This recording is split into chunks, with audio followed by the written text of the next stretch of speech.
Muy bien, miércoles 9 de diciembre, año 2020, la Z, salvando vidas en Navidad, Año Nuevo y Reyes. Saludos para Fran Burgo, que nos escucha en la ciudad de Nueva York, que se integra también a este equipo de trabajo durante todos estos días festivos de la Navidad y el Año Nuevo, y también la celebración de los Reyes Magos. Saludos vienen unos días de parranda, ¿verdad? Y que la cobertura va a ser muy delicada para el gobierno de la mañana, para la Z, porque para la Z más que para el gobierno de la mañana, porque va a ser algo completo y con un personal que abarca diferentes aspectos. Pero óyeme, porque creo que fue el otro día que tú recordaste, viene ese jueves, el de la Nochebuena, o sea, ese jueves de la famosa cena de Navidad, ese jueves, entonces viernes, ¿verdad?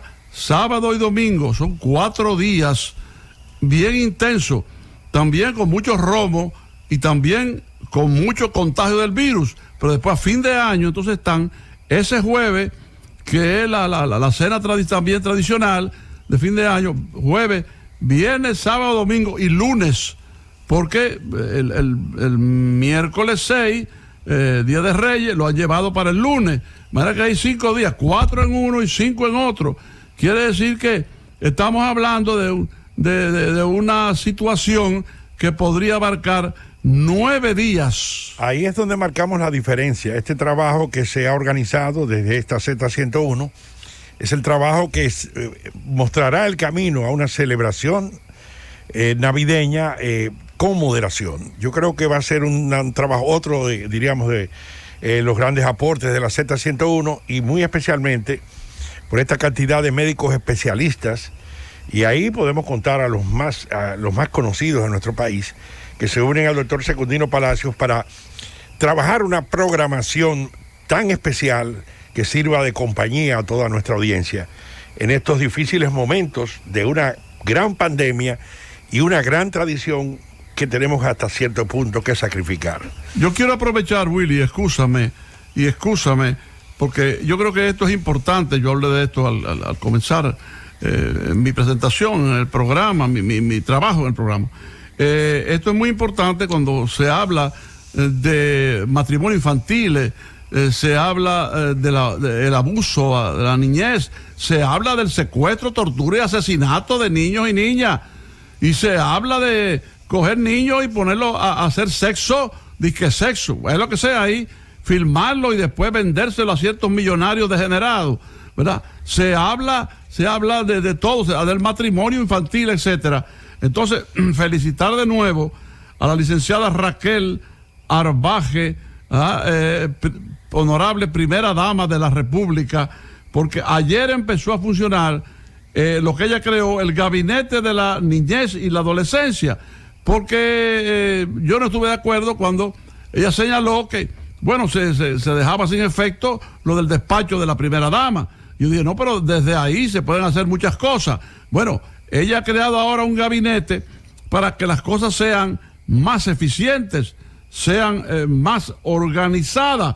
Y entonces, repito, ayer inició sus reuniones esta idea, concepción y acción de Raquel Arbaje de Abinader. De manera que felicitaciones a ella y además el beneficio que esto le puede traer a la niñez y a la adolescencia en la República Dominicana, que tanta falta hace esa protección. Julieta Tejada. Gracias, señor director. Don Álvaro, yo coincido plenamente con usted en la necesidad de que por fin en el país exista real y efectivamente una protección efectiva, valga la redundancia, hacia nuestra niñez y nuestra adolescencia, porque esos casos que usted mencionó son algunos de los delitos, de los crímenes que se cometen contra nuestros niños, niñas y adolescentes.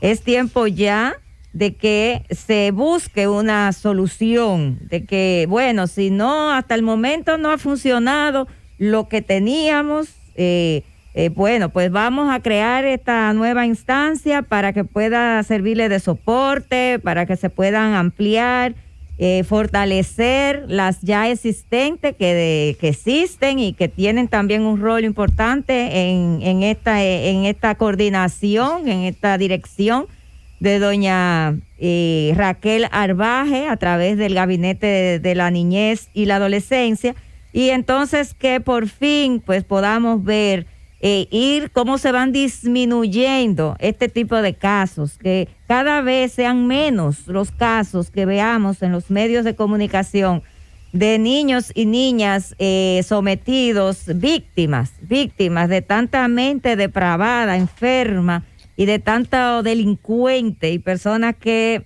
utilizan uno de los bienes más preciados de un país y que deben ser protegidos al máximo, que son nuestros niños y niñas, para lucrarse. Así es que yo también coincido con usted en ese sentido. Ojalá que sea así, ojalá que empecemos a ver una disminución de estos casos aberrantes que nos indignan. Por otro lado, quiero comentar una información que vi y que me llamó a preocupación. Se da cuenta de que 22,000 empleados administrativos han sido cancelados del Ministerio de Educación. 22,000 es una cifra muy alta. Sabemos que el Ministerio de Educación es un gran ministerio con presencia en el territorio nacional, con una gran presencia además, porque tiene muchas oficinas, digámoslo así. Pero 22,000 empleados, a mí me parece un número alarmante, sobre todo también en una época, dice que estos han sido destituidos prácticamente ya a final del año, próximo a llegar diciembre. Y me preocupa por dos razones. Una, primero, bueno, el número de por sí es preocupante porque es alarmante, es un número importante, 22,000. Segundo, porque yo recuerdo que a inicios de esta gestión, el honorable señor presidente de la República, que preside el señor Luis Abinader, pues se emitió desde el MAP una circular, un oficio, donde se establecía que producto de la pandemia y del momento que está viviendo, la crisis que está viviendo el país como consecuencia del COVID-19, estaban prohibidas las cancelaciones, sobre todo las cancelaciones masivas. Pero además que sea a final ya de año, prácticamente en la puerta de diciembre, es como un poco, digamos que hasta despiadado, pudiéramos decir, porque imagínense ustedes, estamos hablando de que la mayoría de los afectados son conserjes, jardineros, secretarias, porteros.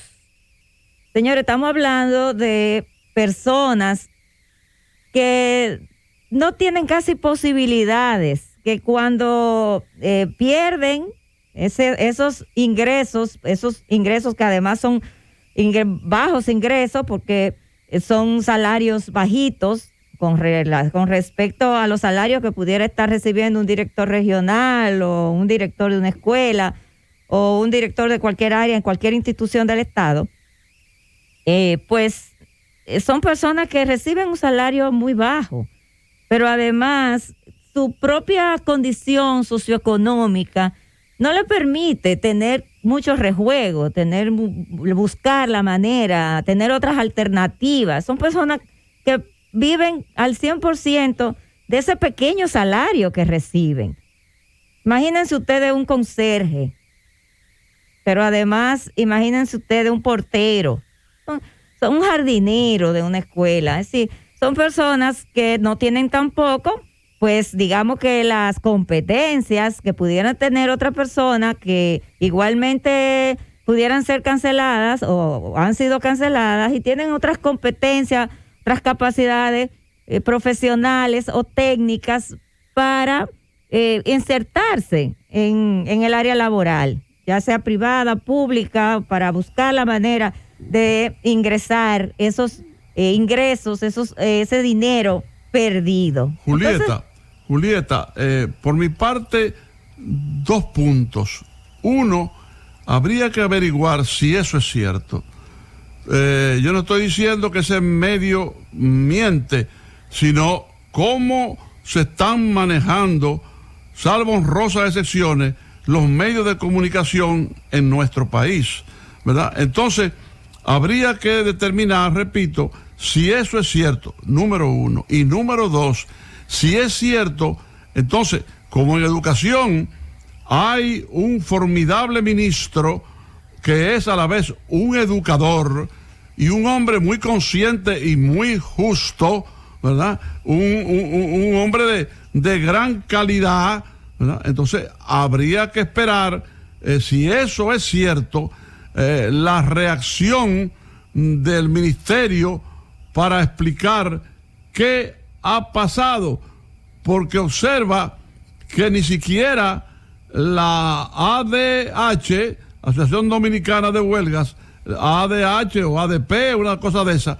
¿verdad?, ha reaccionado, cuando todo el mundo sabe que reacciona por un quítame esta paja.